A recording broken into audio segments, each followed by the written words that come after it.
Once upon a time, in a beautiful kingdom, there lived a kind and humble water carrier named Shankar.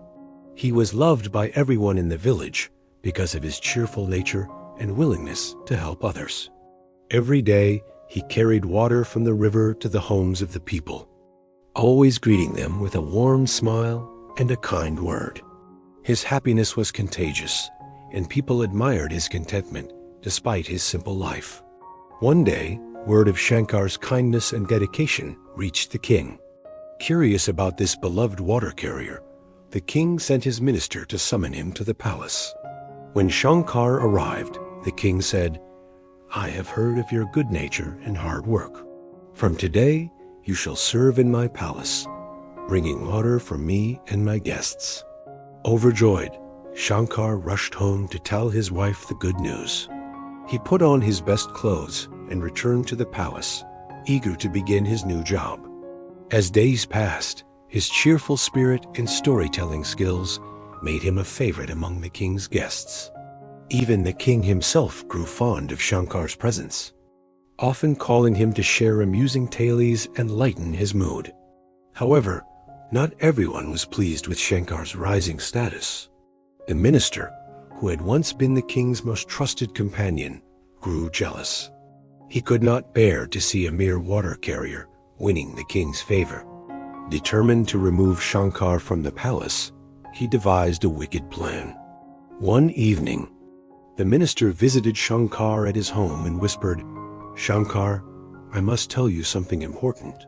The king has been complaining about the bad smell of your breath. He does not want to embarrass you, but he finds it unbearable." Shankar's face fell with embarrassment. "Oh no, what should I do?" he asked worriedly. The minister pretended to be sympathetic and suggested, "To avoid offending the king, wear a mask over your mouth whenever you are in his presence." Trusting the minister's advice, Shankar followed his suggestion. The next day, he entered the palace with a mask covering his face. The king was surprised, but did not comment. Days passed, and Shankar continued wearing the mask, never once questioning the minister's words. After a while, the king grew curious and asked the minister, "Why is Shankar always wearing a mask?" Seizing the opportunity, the minister smirked and replied, "My lord, I asked Shankar the same thing. He told me that he wears it because he finds your breath unpleasant." The king's face darkened with anger. He felt betrayed by someone he had grown so fond of. Without further thought, he ordered, "Call the executioner. Stand by the palace gate, and when you see a man leave carrying a bouquet of roses, cut off his head immediately."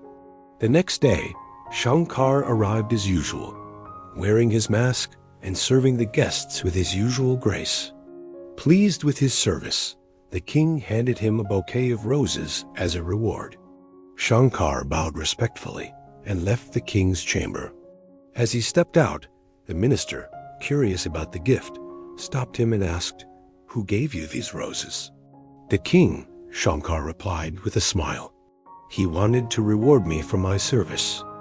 The minister, blinded by arrogance, snatched the bouquet from Shankar's hands. "I deserve this more than you," he sneered before marching proudly toward the palace gates. The executioner, following the king's orders, saw the minister with the bouquet and swiftly carried out the punishment. The next morning, Shankar returned to the palace as usual. The king, expecting never to see him again, was shocked. "Shankar, you are alive," he exclaimed.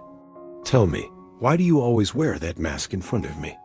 Shankar, still unaware of the deception, humbly replied, "My lord, the minister told me that you found my breath unpleasant, so I wore this mask to avoid disturbing you."